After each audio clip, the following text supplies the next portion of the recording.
COVID, el proceso de vacunación contra el COVID-19 puede realizarse en muchas personas, pero sí cuando tú vas a vacunarte te preguntan, por ejemplo, si tú tienes epilepsia. Es una de las preguntas que te hacen tú antes de inocularte. Bueno, para hablar sobre esto, sobre cómo tienen que hacerlo las personas que tienen epilepsia, estamos con el doctor Alejandro de Marinis, presidente de la Liga Chilena contra la Epilepsia, y aparte están de cumpleaños, cumplen 68 años. ¿Cómo le va, doctor de Marinis? Muy bien, muchas gracias por la invitación. Qué mejor manera de celebrar un cumpleaños que cumpliendo con nuestra misión de ayudar y dar a conocer conceptos de epilepsia que les sirvan a las personas. Claro que sí. Así que muy agradecido. Sí, doctor, es muy interesante y bueno, desearle feliz cumpleaños ahí a la Liga Chilena contra la Epilepsia, que sabemos que ayudan mucho. Hemos, conocido el tema de las ayudas que hacen ustedes a través de las farmacias, los medicamentos, pero con la situación del COVID-19, claro, como le comentaba, uno se va a vacunar y le pregunta si tiene algún tipo de enfermedad y dentro de ellas es epilepsia. ¿Por qué se hace esa pregunta para comenzar la conversación? Bueno, primero hay que aclarar una cosa, que la pregunta es sobre epilepsia refractaria. ¿Ya? O sea, no cualquier tipo de epilepsia, es decir, aquellas epilepsias en las que no se logra un control completo de las crisis con la medicación. Estas son aproximadamente 1/3 de las epilepsias. 2/3 de las epilepsias sí se controlan bien. Entonces se considera que las personas con una epilepsia refractaria caen en el grupo de pacientes crónicos y que por lo tanto es importante que puedan tener una vacunación más pronta. Esto es importante porque muchos pacientes preguntan y bueno, hay que explicarles que si no son refractarios no tienen una indicación especial, no están dentro de ese listado en realidad. Ya, perfecto. ¿Qué características tiene la epilepsia refractaria por la que habría que tener cierto cuidado o atención especial? No, la definición tiene que ver únicamente con la resistencia al tratamiento. Y implica un manejo con medicamentos más complejos, que puede requerir más controles, más problemas en caso de que la persona llegara a tener una infección por COVID, un manejo más complejo hospitalizado, y por todo ello se le ha dado preferencia a este grupo. Lo otro, hay una pregunta, ustedes no me la han hecho, pero que es la pregunta al revés. O sea, ¿hay alguna contraindicación para ponerme la vacuna COVID por tener epilepsia o por estar en tratamiento con alguno de los medicamentos de la epilepsia? Y la respuesta es no. No hay ninguna contraindicación por eso, así que en ese sentido las personas se pueden vacunar con tranquilidad. ¿Con cualquiera de las vacunas que estamos colocando en nuestro país o hay alguna que se recomienda para las personas que sufren de epilepsia? No, efectivamente con cualquiera. Ya. Sí. Ya, eso es importante también, darle seguridad a la gente, porque a veces uno llega y le toca la que le toca nomás, pues. Perfecto. Entonces, lo primero que tenemos que hacer es asegurarle a la población que ya sea epiléptica o que cuida a una persona con epilepsia, que se vacune, que acuda a los llamados que hace la autoridad sanitaria respecto a la vacunación.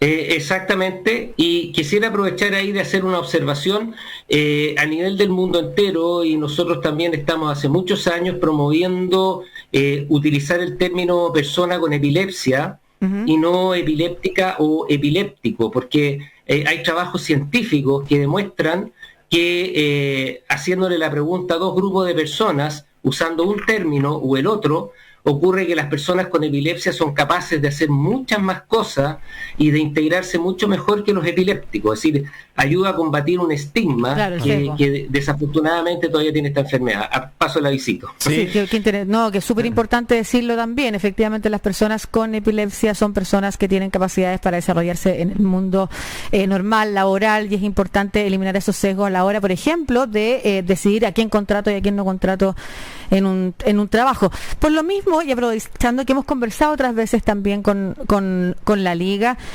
¿podría usted contarnos la realidad hoy de las personas que tienen epilepsia en el país, números, cifras, y también cómo esta pandemia ha golpeado? No sé si en términos de tratamiento, en términos de no poder continuar, por ejemplo, con algunos cuidados especiales, o no poder también integrarse o permanecer en el mundo del trabajo.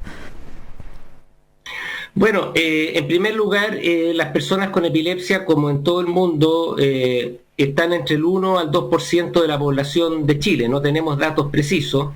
Hay que tener claro que es la enfermedad neurológica más frecuente y uno diría más importante, aunque se enojen los doctores que se dedican al dolor de cabeza. El dolor de cabeza es el más frecuente, pero en realidad en términos de una enfermedad que requiere un tratamiento complejo, hospitalario, es la epilepsia. Y solo para tener una idea, la diabetes es un 8%, o sea, es importante como enfermedad, a pesar de que está sumergida, eso es lo primero. Segundo, en cuanto al acceso al cuidado, todos hace mucho tiempo, la Liga, el Ministerio de Salud, los médicos, los neurólogos que nos dedicamos a epilepsia, hemos trabajado en conjunto con las autoridades de muchísimos gobiernos, así que, en este minuto, gracias al Plan GES, las necesidades básicas de los pacientes con epilepsia yo diría que están bastante bien cubiertas, si no es óptimo, pero la verdad que en ese sentido la situación ha mejorado muchísimo. Por cierto que siempre hay mucho camino que andar. Nosotros mismos en la Liga tenemos un centro médico justamente donde hay gente más experta para los casos más complejos, etcétera. Eso es un tema. Ahora, el tema de la pandemia golpeó durísimo porque ocurre que muchos de los medicamentos, primero el transporte de los pacientes con epilepsia se complicó, no tanto por la epilepsia que tuvieran ellos, sino que quiénes los podían llevar, cómo se podían transportar, etcétera. Los mismos cuidadores, por ejemplo, si eran adultos mayores, tenían problemas para acompañarlos, en fin, y en general estábamos todos en cuarentena. Lo otro es el acceso a algunos medicamentos. Hay algunos medicamentos que requieren una receta especial, que se llaman receta retenida, o utilizar la misma receta de la Liga, y los médicos eran personas de edad que no estaban en condiciones de salir de sus hogares, por ejemplo. Entonces, nosotros tuvimos en principio que organizar en nuestro servicio médico un servicio de que pudieran venir los pacientes que tenían otro médico tratante o que se trataban en otra parte, para poderles hacer una rápida evaluación, hacerles nosotros la receta y que pudieran comprar la receta y solucionar el problema. Pero fue ciertamente un problema grande. Eso ahora se ha solucionado gracias a que el Ministerio de Salud subió en una plataforma web la posibilidad de hacer todo este tipo de receta en forma electrónica, lo que le da acceso al cuidado desde ese punto de vista. Doctor, lo otro que ha ayudado a superar el problema es la telemedicina. Eso mismo le iba a preguntar yo. Los pacientes crónicos con epilepsia pueden controlarse bastante bien en una situación como esta vía telemedicina, para lo cual actualmente ustedes saben, basta con tener un smartphone y eso puede hacerse. Así que, y después están los temas que tienen que ver con el encierro y con la aparición de cuadros del ánimo o en algunos pacientes gatillo de crisis o aumento de crisis por la situación de estrés, que eso pasa en algunos pacientes. Que además las personas con epilepsia en general tienden a tener más trastornos de ansiedad y del ánimo, los adultos, y los niños más trastornos de déficit atencional. Entonces, son todas patologías muy difíciles de manejar en estas circunstancias, y eso yo creo que sí ha sido algo que sigue siendo un desafío y que ha causado problemas. ¿Se agudiza más en las personas con epilepsia estas crisis psicológicas, psiquiatras que ha provocado el encierro? También existe esa posibilidad. Como las personas con epilepsia, por un tema biológico, no psicológico, ¿ya? Es decir, por decirlo muy simple, los circuitos que están comprometidos en la epilepsia también están comprometidos en los sistemas del ánimo. De hecho, algunos medicamentos que se descubren primero para tratar crisis de epilepsia se utilizan después para tratar problemas del ánimo. Ya van muy unidas biológicamente, aparte del tema psicológico, el estigma o las limitaciones artificiales que se les ponen a los pacientes. Entonces, son personas que tienen una predisposición a deprimirse, un grupo, alrededor del 30-40%, que no es poco, mucho, y otros a tener mayor ansiedad. Y eso es lo que hace que los cuadros se gatillen mucho más. Y hay algunos pacientes que por la ansiedad pueden tener más crisis. Claro. Es un grupo más reducido, pero también existe. Sí, el tema de la carga laboral de las personas que sufren no sé si es una enfermedad, doctor, usted ya nos ha aclarado, o una enfermedad. Es una enfermedad, efectivamente, y esto es una decisión que se ha tomado a nivel mundial para poder darle la importancia y la relevancia que tiene. Sí. Es efectivamente una enfermedad y por lo tanto hay que trabajar en el diagnóstico, en el tratamiento, en la incorporación después en lo psicosocial, sí es una enfermedad, y aparte también otra palabra que nosotros no hablamos de sufrir de epilepsia, sino que tener epilepsia, ¿ya? Porque es una condición distinta y hay que acordarse que 2/3 de los pacientes andan perfectamente bien tomándose una pastilla en la mañana y otra pastilla en la noche, e incluso los que cuesta controlar uno puede aliviar las crisis o buscar otra alternativa a veces. Sí, le iba a preguntar por la carga laboral que tiene esta persona. ¿Son cargas laborales normales que pueden tener cualquier persona mientras esté medicada? ¿O también hay que tener ojo con ese tipo de...? No. En general sí, hay que recordar una cosa, que la epilepsia es un síntoma, como la fiebre. Entonces, hay más de 250 causas de epilepsia. Lógicamente, si una persona ha sufrido algún daño importante en el cerebro, que lo limita de alguna manera, y que como efecto de ese daño tiene crisis de epilepsia, es posible que esa persona tenga distintos niveles de limitación para trabajar, ¿eh? Desde la parte cognitiva, de la capacidad mental, de soportar el estrés, en fin, cualquier limitación que pueda imponer un daño cerebral. Sin embargo, la mayor parte de las personas con epilepsia, las causas que producen estas crisis no tienen un impacto mayor en la capacidad de trabajo. Lo que sí tienen que cuidarse muchísimo todos los pacientes con epilepsia de tener una buena calidad de sueño y dormir la cantidad de horas suficientes, porque el principal y más grave gatillo para tener una crisis de epilepsia es dormir poco o en forma desordenada. Sí. Y desgraciadamente estamos en una sociedad en la que eso no se le da importancia, y más aún con este tema del teletrabajo. Ustedes saben bien, yo no lo puedo entender, hay reuniones de trabajo a las 8:30 de la noche, a las 9, es decir, totalmente eso va contra la más elemental medicina del sueño que afecta a los pacientes con epilepsia. Y fuera de lugar. No, y la luz azul. No, y fuera de lugar, es decir, que tenemos que estar todos trabajando a las 8 de la noche, ¿no es cierto? Claro. Sí, eso es lo primero, pero hay que además agregar el tema de la luz azul, cómo efectivamente afecta el sueño, y ahí la pregunta que viene, pegadita a la que acabamos de tener, es si se puede gatillar además la enfermedad en alguien que no la tiene diagnosticada, por ejemplo. Y estoy pensando en los niños y niñas, y adolescentes también, que están permanentemente recibiendo este estímulo de las plataformas digitales, porque además están solos muchas veces en sus piezas, la manera de entretenerse, conversar con otros. Marcelo. Sí, ¿y te acuerdas de Ronaldo, el jugador brasilero que también sufrió un ataque de epilepsia en el Mundial de Japón? Por jugar videojuegos, el tema de las pantallas, claro, los colores. Bueno, a veces advierten también las películas o los juegos eso del tema de las personas que tienen epilepsia. ¿Puede causar eso algún problema el estar con la pantalla, como decía Lucía? Claro, y agrego la pregunta, no solamente si efectivamente es posible que se gatille la enfermedad en alguien que no está diagnosticado, sino que qué recomendaciones nos da a la hora de observar y no identificar mal los síntomas, o por el contrario, no estar pasando por alto algo que pudiera necesitar efectivamente de tratamiento médico. Bueno, partamos con el tema de las crisis gatilladas por las pantallas. Como les decía antes, hay muchísimas causas de epilepsia. Entonces, hay algunas causas de epilepsia que generan lo que se llama una epilepsia fotosensible, es decir, que la estimulación luminosa de distinto tipo puede gatillar las crisis. Normalmente son luces fuertes e intermitentes, ¿no? Como los que hay en una discoteca, por ejemplo, o cuando a veces incluso uno va en el auto y va pasando por una arboleda con luz y va teniendo un estímulo de luz intermitente.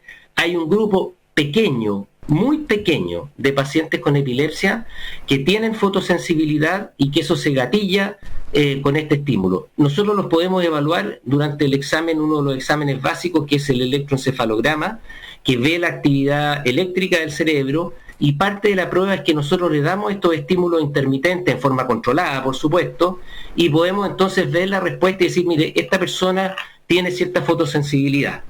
Lo que no quiere decir que necesariamente clínicamente presente las crisis, pero uno ya está alerta, esta persona es fotosensible. Ahora, sobre la forma de presentación de las crisis de epilepsia, como para darse cuenta, esto lo hemos dicho otras veces, pero no está de más repetirlo. Sí, claro. Si bien las convulsiones son el tipo de crisis que más nos llama la atención a todos, claro, la verdad es que son las menos frecuentes. Por lejos, las crisis de epilepsia más frecuentes son aquellas en que la persona se desconecta, abre los ojos y puede tener distintos tipos de movimientos automáticos, algunos que se notan como muy automáticos, por ejemplo, chupetear por la boca, y otros que incluso pueden simular en parte movimientos voluntarios. Claro. La gracia es que esto es breve, nunca más de 3 minutos, ¿correcto? Es un compromiso de conciencia y los pacientes recuperan la conciencia, a veces inmediatamente y otras veces demoran unos 20 minutos por ahí en que están más confusos y se van conectando. ¿Y pueden caerse en ese minuto? Hay que estar ¿se pueden caer en ese minuto? Hay que estar atento a que no se golpeen. Habitualmente los pacientes que presentan este tipo de crisis no se caen. Ya. De todas maneras uno tiene que tener... lo único que tiene que hacer con ello es cuidarlo y protegerlo, y eso es lo mismo para los pacientes con convulsiones. Uno no tiene que tratar de interactuar con el paciente, sobre todo porque después del periodo de la crisis, que es el más largo, el paciente está confuso. Entonces, si yo trato de retenerlo o hacer lo que se quede quieto, se violenta. Pero no porque la epilepsia produzca violencia ni nada, esos son puros mitos, sino que simplemente porque está confuso, ¿sí? Pero lo que hay que hacer es colocar al paciente de costado, no ponerle nada en la boca. Sí, eso, ese era un clásico, lo conversamos la vez. Ya, pero no nos mete, sí, porque... tu papá, sí, ¿no? Yo es que me acuerdo además de cuando chica, mi papá, que además trabaja, es funcionario de salud, digamos, pero sí. Chica yo recuerdo haberlo visto con tener una persona que estaba con un ataque de epilepsia y le ponía el dedo en la boca acá, y a mí me quedó de ahí grabado que había que ponerle algo en la boca para que no se mordiera la lengua, entre otras cosas, y me acuerdo que él estaba súper mordido, sí, pues. Pero era importante, no sepa, bueno, qué bueno que ya cambiaron, pero recordemos que estas cosas van cambiando. Y que eso no se hace. Claro, no, y eso sí. Por supuesto, estos son conocimientos que se van desarrollando después. Piensen ustedes que nosotros sabemos todo esto porque ahora existe la posibilidad de grabar las crisis de epilepsia, tanto el video como la actividad en el cerebro al mismo tiempo, e incluso en forma ambulatoria, como si uno se llevara un Holter. Entonces, obviamente ahora vemos muchísimas crisis. Cualquier persona que estudie epilepsia sin haber visto a un paciente puede ver 1000 crisis distintas. Entonces, ahí se van sacando aprendizajes distintos. Qué bueno.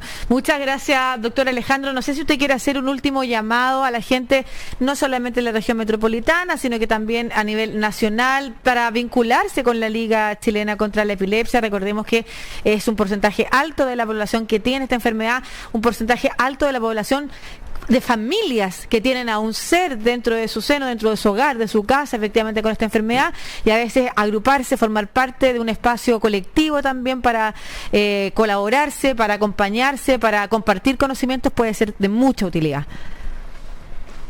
Muchas gracias por la oportunidad. Lo primero es decir que en este minuto en todo el mundo y en nuestra liga invitamos y participan en forma estructurada todas las personas que tienen alguna relación con la epilepsia.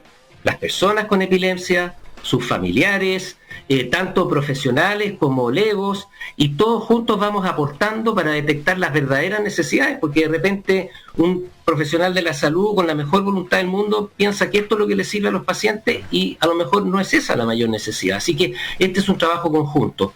Lo segundo, que llamo a la no discriminación y no estigmatización de las personas con epilepsia. No pensar en lo que no pueden hacer, sino que al revés, en todo lo que pueden hacer. La mayoría de las personas con epilepsia desarrollan trabajo. Yo, en el hospital en el que trabajo, tengo brillantes colegas que tienen epilepsias graves y son brillantes colegas. Así que esto tiene que ver con la enfermedad que puedan tener debajo. Lo otro es decir que efectivamente la Liga tiene una cadena de farmacias que va desde Punta Arenas hasta Iquique, y en estas farmacias nosotros vendemos medicamentos en que buscamos estar bajo los precios habituales del mercado, más o menos bajo un 15%, pero lo que es importante que sepan que la Liga es una fundación sin fines de lucro, entonces todo lo que ingresa en esa farmacia se devuelve en gratuidades parciales o totales a pacientes que no pueden pagar sus medicamentos cuando son medicamentos que todavía están fuera del GES o de otro tipo. O sea, hacemos una evaluación social y de todo lo que gana la Liga, la inmensa mayoría, más del 80% de sus ganancias va a eso. Y el año pasado hicimos un esfuerzo enorme, porque ustedes comprenderán los problemas de sustentabilidad económica que tuvimos. Sí. Hicimos todo tipo de ahorro, menos tocar eso. Eso no se tocó. Oiga, se hizo exactamente igual. Doctor Alejandro, además recordar que en esta farmacia tienen hoy, por ejemplo, stock de remedios que tienen que ver con tratamientos de salud mental que no están disponibles en el mercado. Absolutamente. Nosotros tenemos varios medicamentos de nicho que no están. Primero, las farmacias de la Liga no venden solo medicamentos para la epilepsia como fue en un tiempo.